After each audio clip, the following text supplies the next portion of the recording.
For decades, the story was always the same. Africa produces the raw materials, and the wealth is manufactured elsewhere. Mali, one of Africa's largest cotton producers, was a prime example, shipping its white gold abroad, only to buy back finished t-shirts and jeans at a premium. But that era is officially over. Mali has just declared a new economic reality. No more raw cotton exports. The nation is now keeping its cotton at home, feeding it into 5 new textile factories to create its own clothing, its own jobs, and its own industrial destiny. This isn't just a trade policy. This is a declaration of economic independence.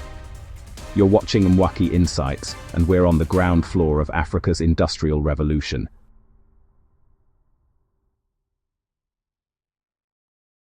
To understand why this move is so revolutionary, you have to understand the brutal math of the old system. Under the colonial era economic model, Mali did the hard work of growing the cotton, but captured only a tiny fraction of its final value. They sold the raw material for pennies. That cotton would then be shipped to factories in Asia or Europe, where the real money is made through spinning, weaving, designing, and branding.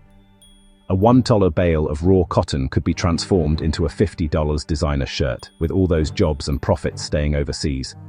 Mali was left with the field, while others reaped the fortune. This is the core injustice that this policy seeks to shatter.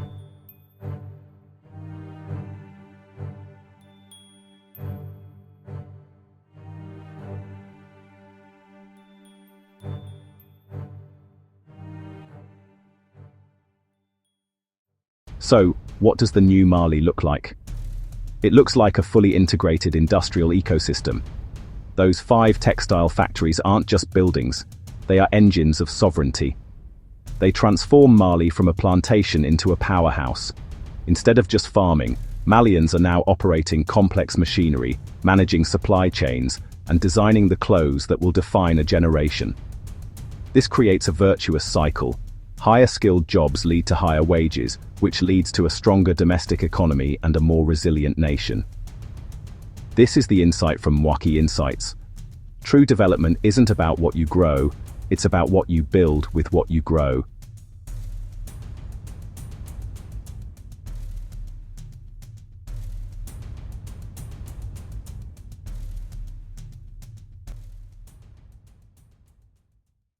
The impact of this decision ripples far beyond the factory walls.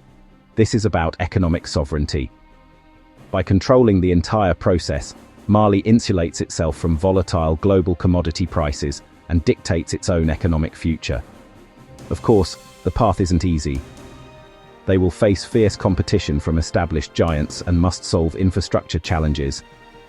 But they have a powerful shield: a deliberate government policy and access to the massive new market of the African Continental Free Trade Area. And that's the real story here. Mali is creating a template. If Mali can do it with cotton, Ghana can do it with cocoa, and Zambia can do it with copper. This could be the beginning of a continent-wide industrial awakening, where Africa stops feeding the world's factories and starts powering its own. Mali's decision is a landmark moment. It's a move from the economics of dependency to the economics of self-determination.